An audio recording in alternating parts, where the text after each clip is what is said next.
over 30 people, 10 rooms and a singular broken toilet.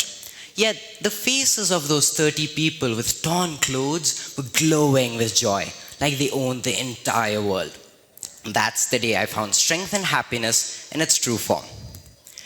But that's not how the story begins. Let's take a trip back in time to the icy cold ends of December 2024. The 26th to be exact, when I boarded a flight to Uganda, Africa, expecting a thrilling adventure without the slightest thought in my mind that this one trip would flip my perspective on life a complete 180 degrees and transform my memories. Firstly, let me introduce myself. ASLAH MOHAMMED, a student from grade 10, standing before you, presenting you with a tale full of awes and woes from the rural lands of Uganda, where every single statement I speak of today has either been seen, felt, or lived by me.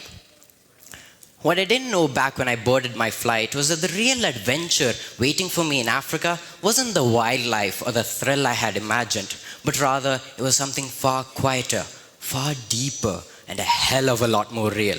Because the truth I discovered there didn't just calmly flow into my mind. Rather, it broke into it the same way a flying brick to your face would, revealing a truth about life, about privilege, and most importantly, about strength.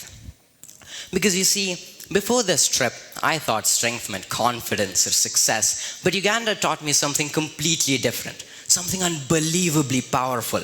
That strength is a mother smiling through hunger. Strength is a child playing barefoot in the dust. Strength is dignity, surviving where even hope doesn't even have a hope of surviving. And that brutal, beautiful truth was waiting for me in the place I least expected. A place I stumbled upon purely by accident after following a little puppy named Santosh down a narrow trail between thorny bushes and uneven stones. A place where my entire perspective of life changed in a single moment. It was a small clearing of land, alive with the chatter of hard-working farmers. I felt a little lost, but I was welcomed by a warm smile by a man named Hakim, who, unlike the others, spoke English, although not fluently, but enough for me to understand him. He showed me around tiny sheds, smaller than Mumbai slums, where over 30 people lived, including families with newborns, all sharing one broken toilet.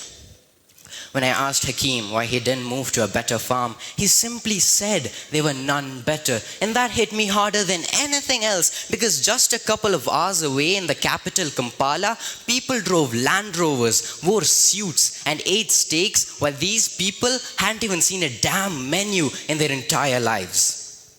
In an era of civilization where nations fight for more land instead of fixing issues like this, such that these people are forced to live without even knowing the definition of rights. And that infuriated me so much that I wrote an entire novelette called Beneath the Same Sky, based on my experience living with these incredible people for 2 whole weeks, and published it worldwide, hoping to give a voice to those who haven't even heard of the internet. Because you see, the people who seem to have nothing end up showing you everything. Their joy, their resilience, their generosity was limitless. And standing among them, I understood the deepest lesson my journey had to offer. That the people who have the least are often the ones who give the most.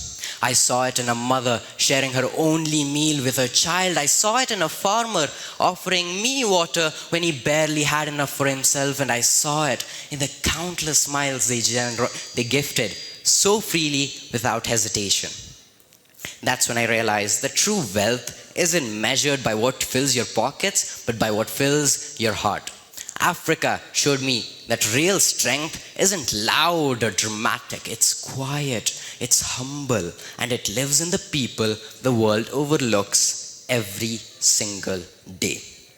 That moment, that truth, and that lesson are what made me stronger. Thank you all so much for your attention today, and this is ASLAH MOHAMMED signing off. Have a wonderful day ahead.